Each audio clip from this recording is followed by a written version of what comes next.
What's up, y'all? Coach 420, bringing a meal of the day. We're gonna do some Bolognese. This is something that I've kind of perfected over the years when I started working at an Italian restaurant way back in the day when I was in Boulder, Colorado. It's a good little delicious meat sauce to go on any kind of pasta. I do a little bit of the secret ingredient that many people will use when I make mine. So stay tuned. We're going to take some small diced onions. And to make small dice, we're going to do about quarter of an inch cut around the curve, and then cross cut to a 1/4 inch thick.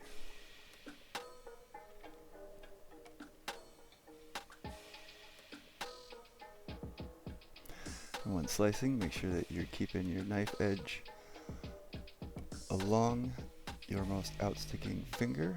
It's usually your middle finger. You want to keep those fingertips tucked back.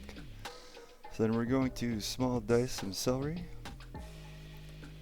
We're going to take that celery, we're going to cut it into 1/4 inch strips, and then cross cut those to make our 1/4 inch dice.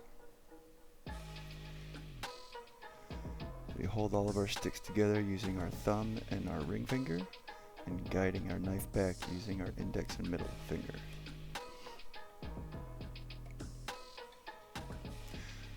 So we did about 2 cups of onions. We're going to cut 1 cup of celery, and we're going to cut 1 cup of carrots as well. This is your basic mirepoix, a 2 parts to 1 part, 1 part. So we're going to cut our carrot into 1/4 inch thick slices.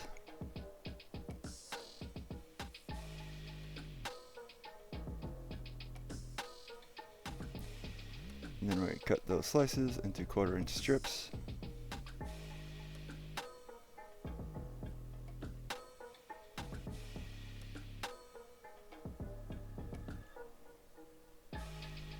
And then, like the celery, we're going to take those strips, cross cut those at a 1/4 inch thick.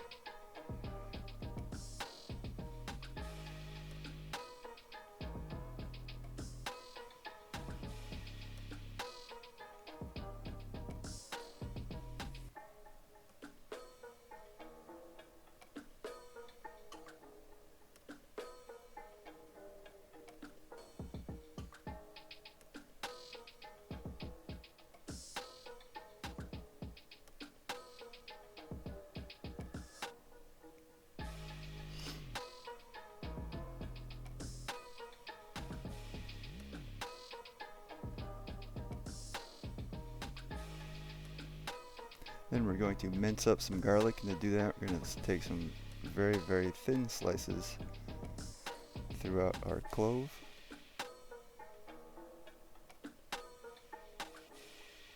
And then we're going to cut back into that just a little bit. It minces like an extremely fine dice. So we've essentially just cut our strips, and now we're going to cross cut those to get our very fine dice. And then the last little bit that you couldn't really cut through, we're just going to chop that up as best we can and get it nice and small.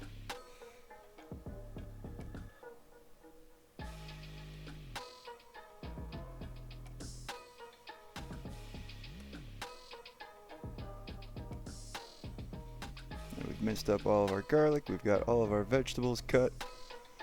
We are essentially ready to start cooking. This is your mise en place, means things in place.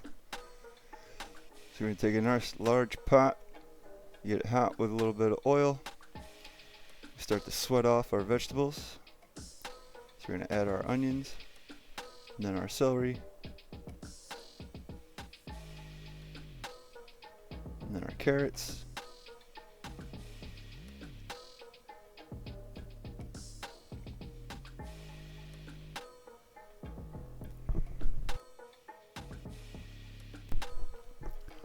So like I said, this is your basic mirepoix that you can find and use for a lot of other various things when cooking.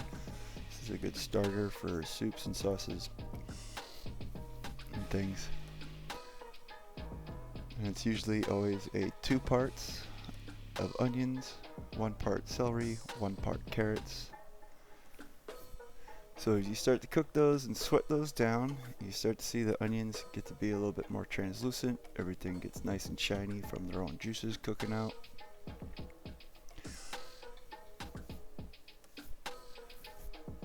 So we've sweated those for about 2 to 3 minutes. Then we're going to start to add in our garlic. We don't really want it to overcook that with everything else, but we do want to cook that out before we start adding in our meat. So we're going to again start to sweat and cook these out for another minute or two. Just let everything start to soften. I apologize doing these top-down shots. Sometimes it gets a little steamier than others. So we're adding in right now, we've got 1 pound of ground pork. Just start to mix that in a little bit.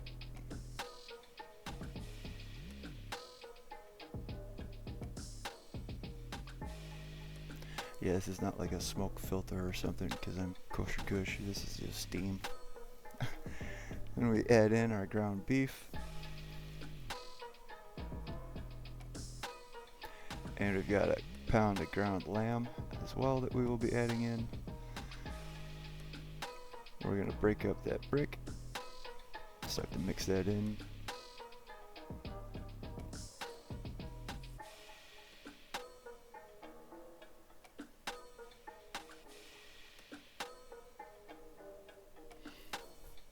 And there's our lamb. So yeah, I use 3 different types of meat. The pork gives it a nice delicious sweetness. Ground beef is just kind of there as the backbone.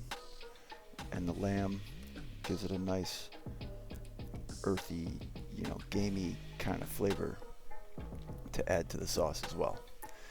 So as that all breaks down and cooks and gets to be all nice and crumbly meats with your veggies,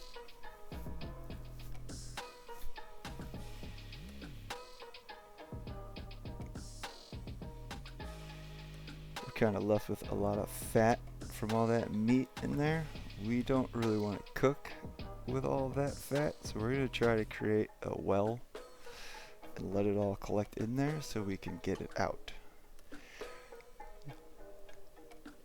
You could use a basting method, or you're essentially sucking it out of there, although your baster can get clogged an awful lot from the little pieces of meat and vegetables.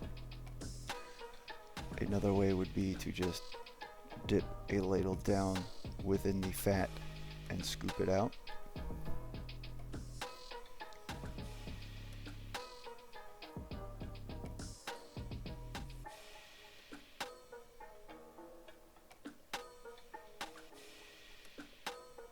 But either way, however you do it, once you've got all that fat and juice out of there for the most part, we're going to start to add in some white wine. We're going to bring that up to a boil, cook off that alcohol, and just let that liquid reduce and concentrate in flavor.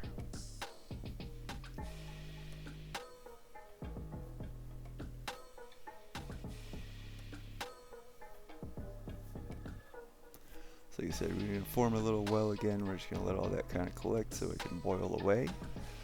And we're going to cook off that alcohol and reduce.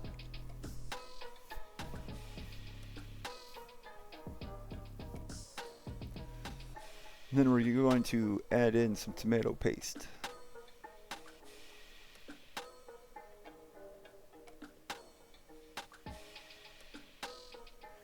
Stir that around, make sure everything gets mixed in nice and incorporated well. And you want to cook that out and get rid of that kind of raw, tinny flavor from the canned tomato paste. So steamy.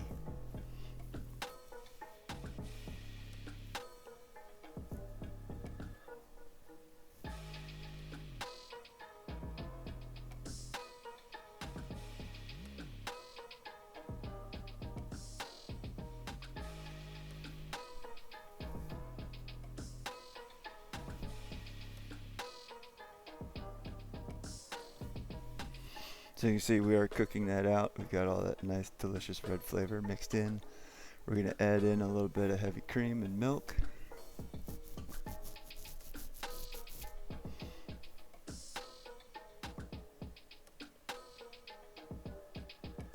We're just going to let that come together.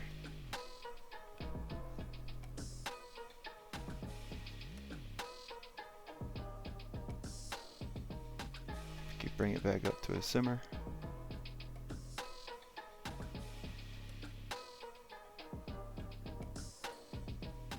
Make sure you keep stirring your sauces to make sure that nothing's just sitting on the bottom, starting to burn.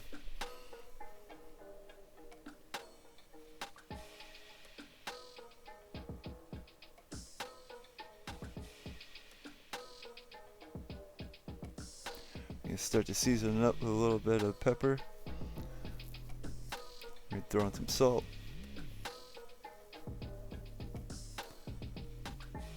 And here's my secret ingredient. I put a little cinnamon in my Bolognese.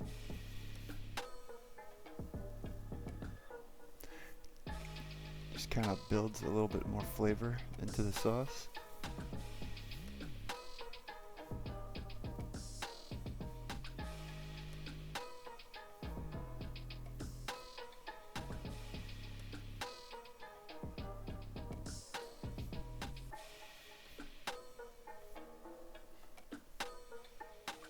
Just let that cook, let the seasoning infuse into everything. Let that meat pick up all that delicious tomato flavor. And then when you're ready, you can set this aside and let it cool down. Or if you already have some pasta cooked up, just stir that right into your pasta. So right now we're just reheating a little bit. I've got some leftover macaroni from the other day when I made mac and cheese. You guys can check out that video as well on my page. So we're just going to take that, we're just going to mix it into our nice hot sauce. And just as we reheat the cold pasta in our sauce, it will start to infuse the pasta with all that tomato flavor, all of that, creamy goodness that is in our Bolognese.